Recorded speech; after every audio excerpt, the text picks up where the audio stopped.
Okay, we are on Vav Daled Amud Aleph. In the art scroll, we are up to morning, Adam. Welcome back.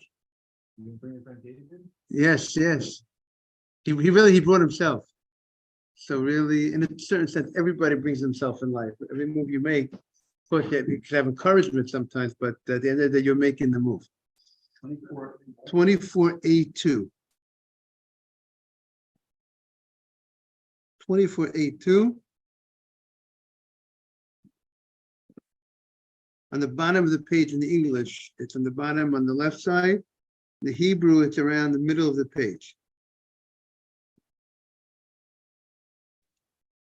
The Gemara said, we had a discussion about, can an animal be a wall for a sukkah? How? So let's say one opinion would say a cow, or other types of animals. It could be a cow, it could be a horse, elephant. There could be all different types of possible animals. And the Gemara discussed what are some of the possible issues that might not be able to be a wall. Everyone agrees that there's a concern. What about the animal might run away?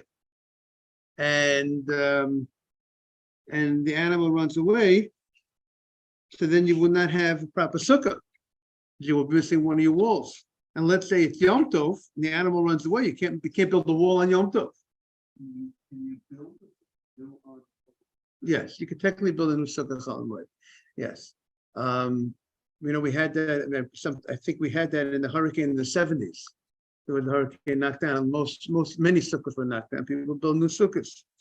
Now, the issue is, the Gemara says, everybody agrees there's a concern that maybe the animal might run away. And therefore, the Gemara said earlier that if an animal is not tied up, it's definitely not a good, will not be a good sukkah. The issue is, the Gemara said, the machlokas is, are you afraid that the animal might die? You want to Mr. Batesh. Are you afraid the animal might die? It's the chazakah that the animal's alive. And we're talking about a short period of time, the holiday, and also if the issue is Yom Tov, it could be that, if you made the sukkah right before Yom Tov, it's a question of one day. So the Gemara says that's the question in the Gemara. Are you afraid that the animal is going to die or not going to die?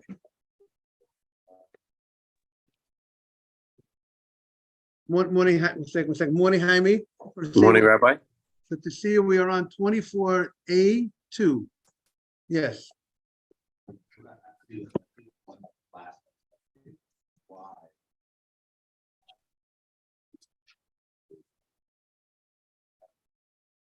Okay, so the sukkah said, so the sukkah technically could last 7 days, right? So the Gemara says we are on 24A2. So the Gemara says, "V'lochayish Rabbi Yehuda lemita." Rabbi Yehuda is not a concern. So mita on the bottom of the page on the left side.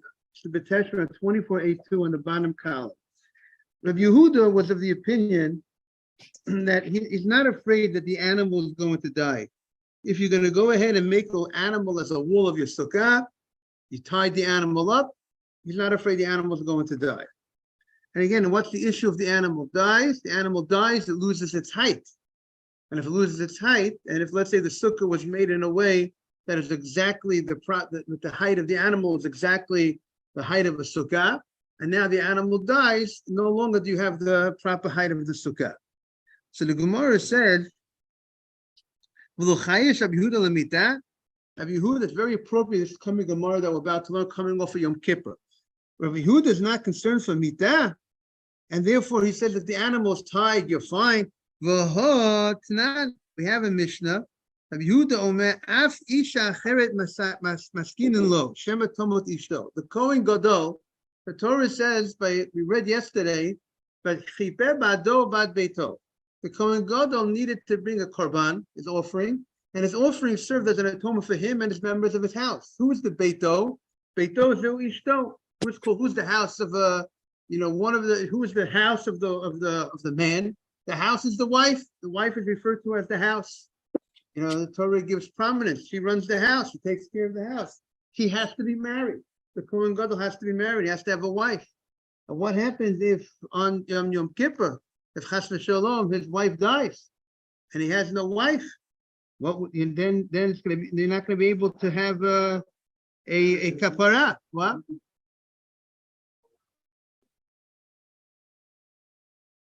Okay, so that's what the Gemara is going to answer. That the Gemara is going to say it's because of kapara. The Gemara is going to say because of atonement, we went overboard, because the whole atonement of the Jewish people is connected to the Kohen Gadol. But again, this is only one opinion. There's another opinion that Gemara said we're not worried that the Kohen Gadol is going to die. You don't have to be worried about it. But Rabbi Yehuda, you told me Rabbi Yehuda is not afraid that the animal is going to die, but we found, but Rabbi Yehuda af isha acheret. He said they prepared for the Kohen Gadol a second wife. He had a second wife. Maybe his wife will die. You have to look at the Gemara. I think the Gemara said, but he's only allowed to be married to one wife, not to two wives. So they did the marriage with certain stipulations. However, it will take effect if conditional. So we'll have to see the Gemara over there in Yuma. But the bottom line for our Gemara, for our purposes over here, we see that he is concerned for death. So it seems to be contradictory. So that's the Gemara's question. The Gemara answers, Ha'it ma'ala amar Rav Huna b'rei Rav Yeshua, ma'ala asu b'kapara. There, this has to do, like David was saying about many people, millions of people, kapara, atonement for the Jewish community. And since the atonement of the Jewish community he has to have his wife, so therefore they made an extra chumrah that the Chachamim said that they have to, far out concerns. Why should you be concerned that the wife's going to die? But because right. But exactly. But in general, Rabbi Yehuda will not be concerned about the death in general. So the Gemara says, so that's the Gemara, something special they did for kapara. So the Gemara continues. Vein laman di'am Hashem tamut ishto. Vein laman di'am Hashem tivrach. We had two opinions in the Gemara. What's the concern of an animal being a mechitza, an animal being a wall? One opinion says the concern is maybe the animal will run away. And the animal run away, then you're stuck. You have no third wall. Let's say you made a sukkah with 3 walls, and it's Yom Tov. Animal runs away, you're missing the third wall. So one opinion says you could deal with that if you tied it up. But then there's another opinion that says we're afraid that maybe the animal might die. So the Gemara says, according to both opinions, mechitza ma'alihu. It's a good mechitza. It's not technically. The Gemara is saying there's nothing wrong with on a Torah level. The Gemara's understanding at this point is that this wall of the animal is a good wall. And the Gemara last week addressed the space between the bottom of the animal and the ground. The Gemara says you place certain trees, certain palms, certain things to serve as to fill up that gap. But the Gemara says the issue, it seems like to be a rabbinic concern, that maybe something's going to happen to this wall. Maybe the animal's going to run away. Maybe the animal's going to die. That's the concern. But let's say that wouldn't happen. The animal wouldn't run away. The animal wouldn't die. You're telling me it's a good mechitza. You're telling me there's nothing wrong with the wall. There's only possible concerns that the rabbis are concerned. And therefore the rabbi says, don't do it. Yes, Mr. Batesh. So again, that's a good point. So it goes to the bathroom on the spot, and then you clean it up. And again, it's not pretty. It's not, obviously it's not a hiddur mitzvah. You're not doing the mitzvah in a nice way by doing a sukkah, such as type of sukkah. But the question is whether it's valid or not valid. We gave you the case. You're traveling and you need to set up a sukkah, and you have your animal with you. You have no other materials, so you wanted to use it. You want to sit down in your sukkah. You say, okay, I'll use my animal. I'm creative. Use my animal. So what do you say? Right. Right. So you'll clean it up. So the Gemara is saying, but the way we understand it till now, there's nothing inherently wrong with the animal serving as a wall. The only issue is, meaning if everything would go good, nothing happens. The animal remains alive. The animal doesn't run away. There's no problem. There's only rabbinic concerns. So the Gemara says, Elamata, if that's the case, Elamata Rameya to Tamei Mishum Golel. According to Rameya, the animal should be Mitamei Mishum Golel. Now, what's the story with Golel? We said the cover of an aron. There's a special halacha that the cover of an aron, the cover of a corpse, of a body, there's a coffin. There's a dead body in the coffin. So the cover is called a golel. The cover has this very unique status that they learn out from Sukkim, from a pasuk, that the cover has many halachot like the dead body itself. That means if the same way if a corpse is in a room and it contaminates, if there's a tent on top of the corpse, anything that's contained in that room, if there would be a dead body in this room here, and everything that's in the room would become contaminated. So too, this cover of an aron, if the cover was removed, it served as a cover of an aron. If the cover is removed, it also would have the ability to contaminate anything in the tent. Also, if you would carry this cover without touching the cover even directly, let's say you have a pillow, something separating between the cover and yourself, it'll make yourself contaminated. You touch the cover, became contaminated. There's halachot of this cover. And Rabbi Yehuda says that, and Rameya, and what Rameya said? Rameya said that this animal does not serve as a wall for a sukkah. And he also says, Rameya says, that the animal does not serve as a golel. If somehow you wanted to protect the dead body from any mice or any type or any outside elements, you wanted to cover it, and you covered the dead body with an animal. So he says the animal does not have this animal does not receive the status of a golel. It does not have the status of a partition that of a cover, right? Just like as a cover that would become contaminated, like a regular golel. So the mayor says a leniency regarding this animal. What's the leniency? The fact that it does not become tamei, the fact that it does not receive contamination is a leniency. If you want to tell me you can't use it as a wall of a sukkah, that's a stringency. You're forbidding the use of this as a wall of a sukkah, this animal. But now that you're telling me that you're saying that it does not become contaminated, is a leniency. So the Gemara's question is, if it's considered a wall, a cover, a wall for a sukkah on a Torah level, so how could you tell me that it does not consider a wall? How could you be lenient regarding saying that it does not receive contamination? If on a Torah level, it's just like if you take a wall, some sort of mechitza, some sort of partition, and you put it on top of a dead body, that would be considered a golel.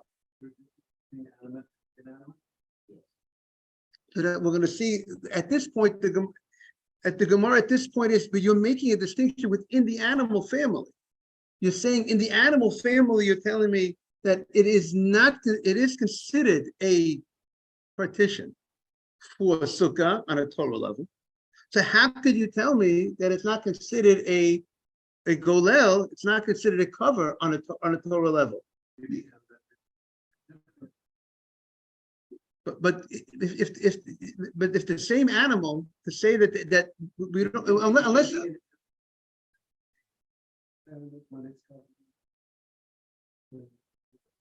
but maybe why things don't contract. Yeah, but the Gemara hasn't created that chiluk, that distinction yet. So until we find such a distinction, we're not going to make that distinction as if it's serving as a cover. So that's what the Gemara's question. The Gemara's question is, Elameata l'Rab Meir tetami mishum golo. The Gemara set up the question.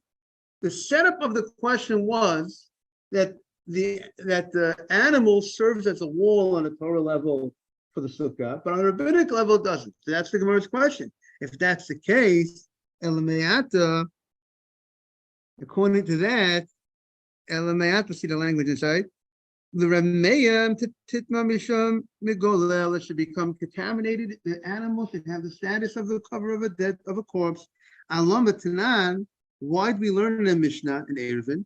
Rabbi Yehuda Mitamei Misham Golel. Rabbi Yehuda says that a live animal would have the status of a golel. Yet Rameya Mitamei Mitaher. Rameya says it's tahar. Rameya says the animal does not get the status of a cover of a corpse.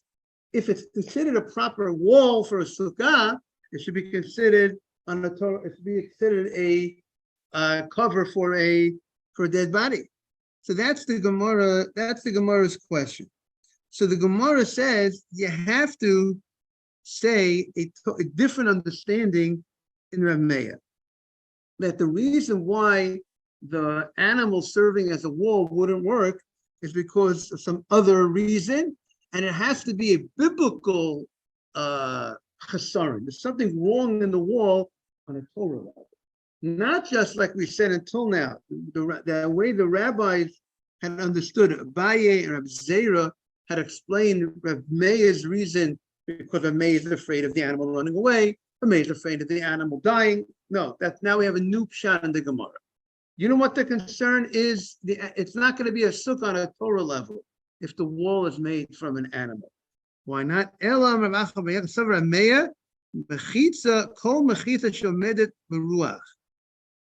the mechitza is only standing because some outside wind, outside life that is being blown into it, in itself, it's meaning it's not being in itself. It's not able to stand by itself. This wall, this animal needs this magical air that you can't. It's not tangible, as Rashi says. You can't touch that air. That air, that life that gives a person life, that gives an animal life, is something which is holding up the sukkah, something that's not tangible. If the wall is made from something, that type of item, that's not considered a good wall. The wall can't be made from such a item. So therefore, he says, "Ein mechitza."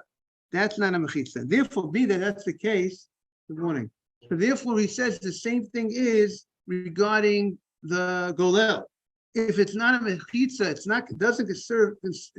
doesn't serve as a wall on a Torah level for a sukkah, because it's some outside force that's keeping this wall going. It's something that's not tangible, something you can't hold on to. So therefore, it's not a wall for the sukkah, and therefore it's not considered partition, a cover for the mate. Ikad Amri, others say a different explanation of Rameya.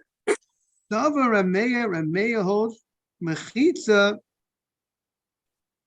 Kol mechitza she'ena asuya b'dei adam ena mechitza. Good morning, Mr. Haber.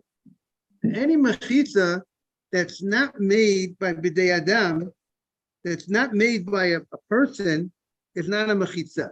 So what does that mean? That means the life, the animals, the morning Simon, the living of the life of the animal is not a person that put up that mechitza. It's what made that mechitza. It's the something that he wasn't involved with. It's what's keeping this animal standing. It's life that was made, that Hashem gave to this animal. So the way the commentators explain, a person doesn't have the power to blow life into the animal. Since the person doesn't have a power to, morning, Morris, good to see you back. We're back. We are on 24a. What gives life? When you put up a mechitza, you did something. You created the wall. You put the wall together. But if the wall is made by something that you have no ability to make. This is something that you didn't blow into this to this wall that created the mechitza. This is something that's made not with you, so that is not called a mechitza. So the way the commentators explain, there are definitely things that are natural. Let's say a rock, right? A rock, you didn't make the rock, right? But a rock is considered a mechitza. A rock is considered a wall. But he says, let's say a wall, a stone, a wall of stone. You're able to go ahead and put together stones and make a wall, right? You could go ahead and take stones and put together a wall. You could go ahead and so therefore the fact that you could go ahead and make and do something to put this together, that would be considered a wall. You would have but however, when it comes to an animal, the life of the animal, that's something that you cannot do. You have no power, you have no way of creating life for the animal. So therefore, since you don't have the way to create a life for the animal, so if that type of item cannot serve as a mechitza. So we're saying two pshatim in the Gemara regarding what's the issue with an animal cannot serve as a wall. One opinion is an animal cannot serve as a wall because it has what's causing the animal to stand is the life of the animal, and the life of the animal is something that's not tangible. The life of the animal is something. It's something you can't hold. It's something that has no physical properties to it. It's life, and therefore that cannot be. If that's what's causing the sukkah to stand, it's not called that's not a wall. That's not the makeup of a wall to be a kosher wall, according to this opinion. The other opinion says that since what's causing the sukkah to stand is something that a person has no power over, creating life to this animal, so that the person has no power, therefore it doesn't serve as a wall. The Gemara says, "My benayu." The Gemara gives a case that there will be a difference between these two opinions. What would be the difference would be? The Gemara says the difference would be, let's say you have some sort of leather pouch that you blew up.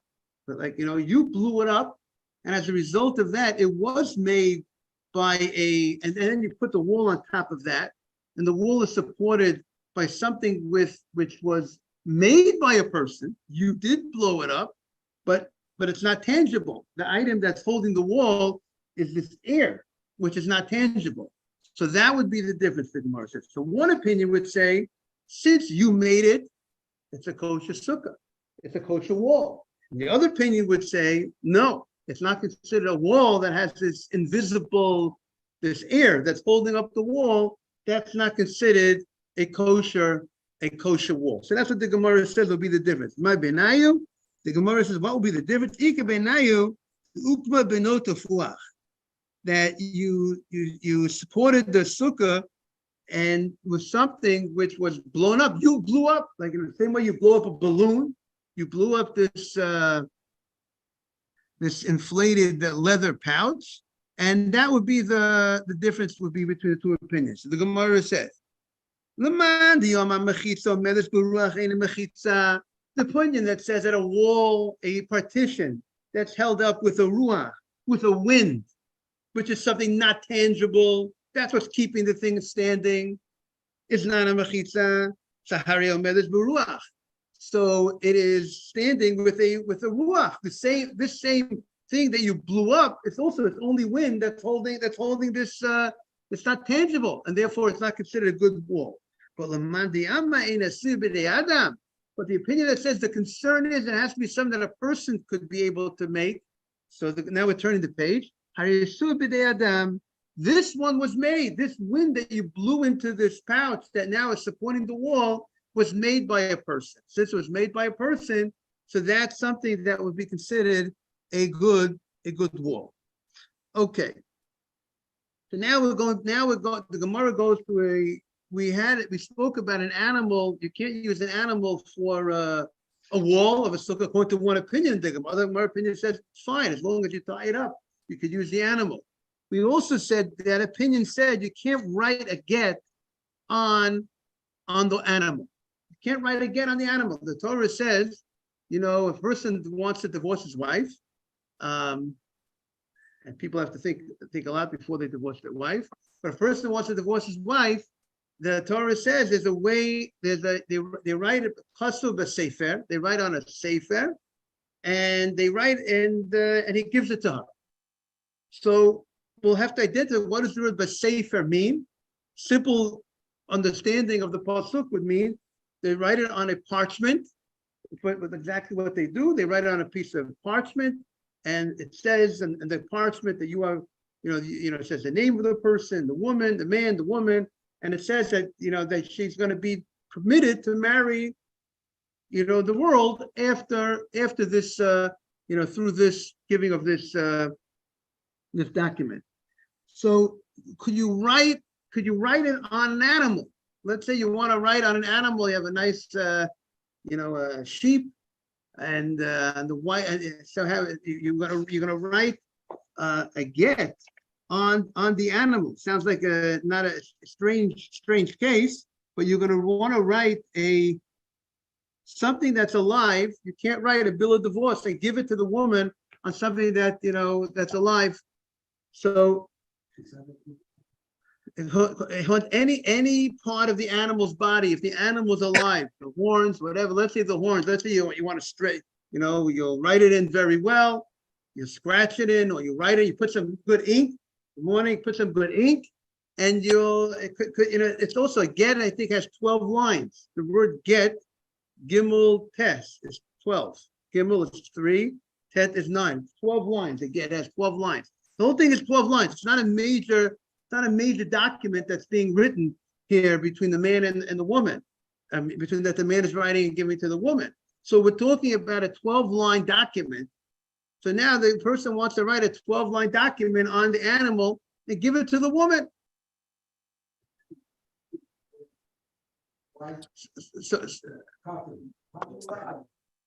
So maybe let's say David's maybe on the horn of the animal, you would write the 12 lines. What?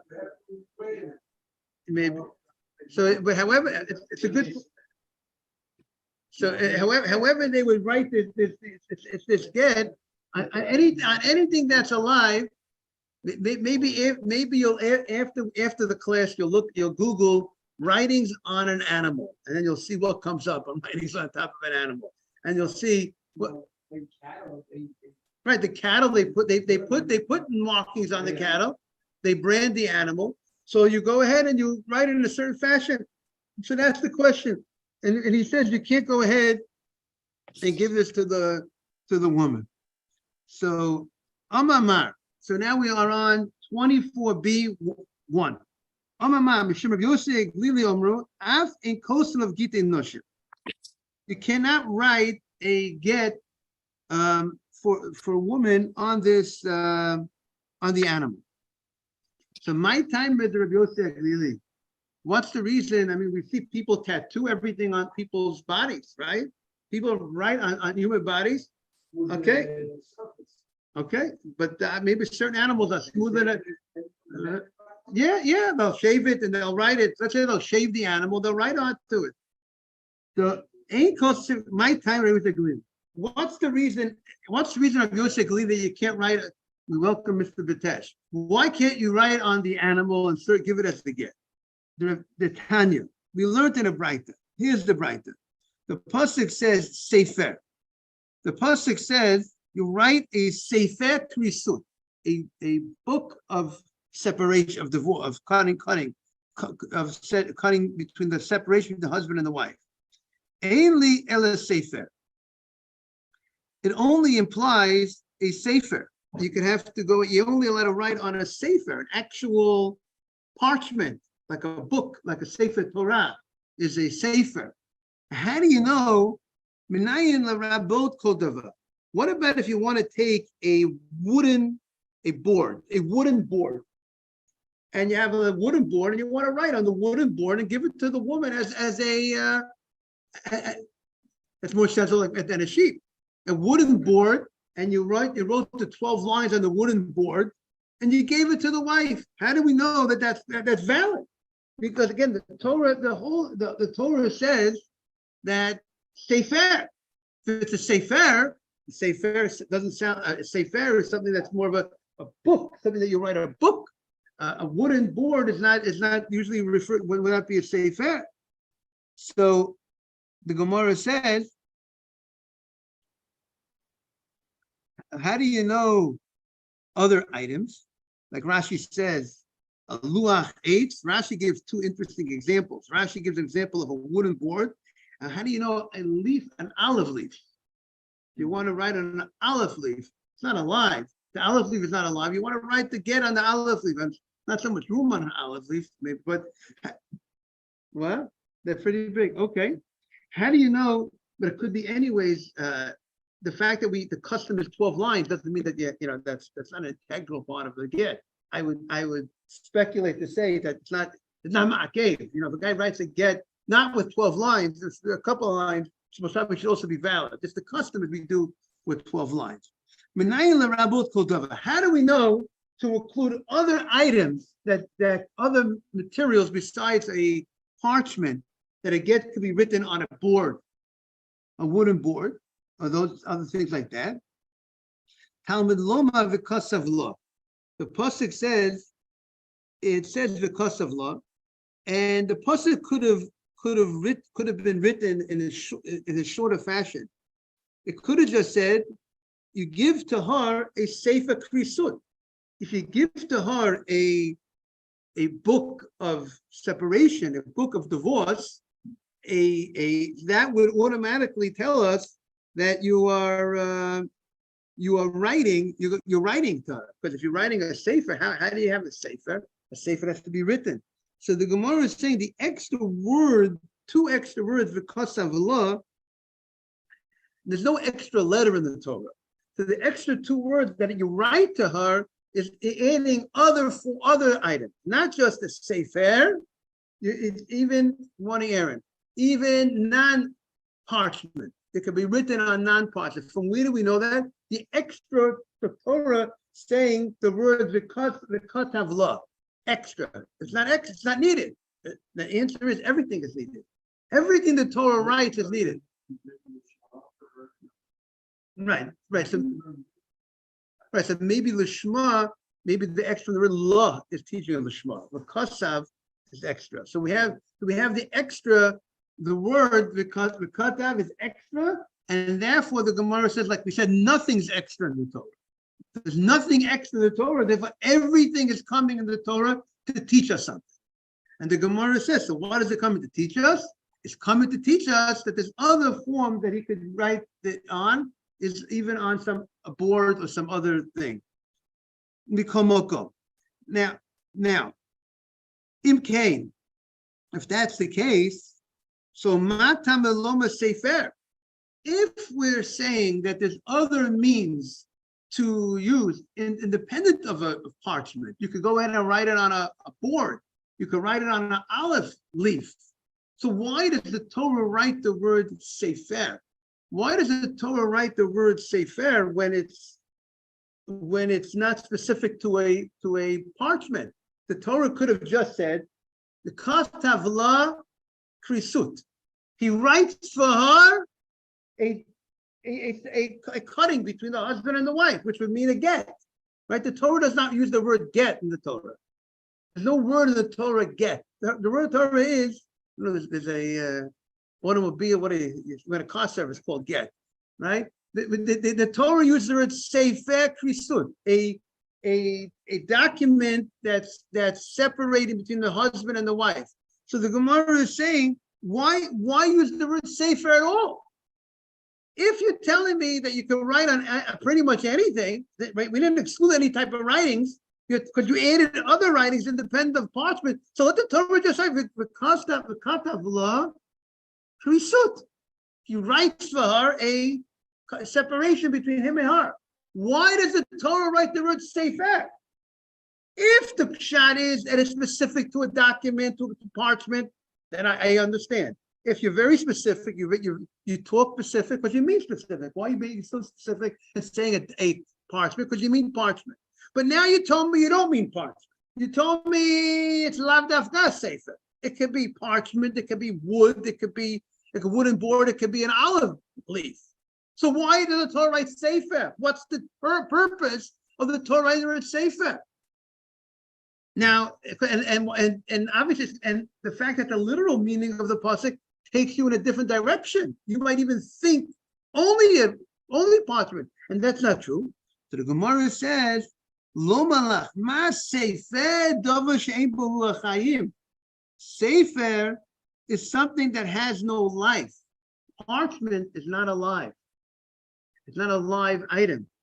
The eino ochel, and it's not a food. So too, av kol davar she'ein bo ruach hayim. Oh, so you want to take a nice Italian bread and write a get on Italian bread, nice Italian bread roll, and give it to your wife. It doesn't work. It's a food. It's not similar to a sefer. Ma sefer is something has no life, and it's not a food. Av kol davar she'ein bo ruach hayim ve'eino ochel. Also, anything that doesn't have a life to it and it's not a food. So that's the Gemara. That's the opinion of Rabbi Yosef Glili. Rabbi Yosef Glili says that you can't write a bill of divorce on a animal. You can't use an animal as the document, so to speak, as the backdrop. This is the source. What is the source? Because the Torah uses the word sefer, and we learn out that it has to be similar to a sefer, in the aspect that it has to be something that's not alive. What's the properties of a sefer, of a document? Because again, it could be, it's not specific to a document, it could be a wooden board. What we're learning from the fact that Torah writes the word sefer, there has to be something that's not alive and not a food. And then the Gemara is going to say, what is the Rabbanan? And we'll see tomorrow, we'll figure out, but the Rabbanan say it's kosher. The Rabbanan say that they don't find a problem with this type of writing a get in such a situation, on an animal. They don't say there's a problem. So we'll have to see why they say it's kosher, how would they explain the pasuk by get. I want to wish we had a beautiful crowd today. Welcome everybody. I want to wish everyone a good year, and see everybody hopefully back tomorrow. Amen. Thank you, everybody. Thank you all.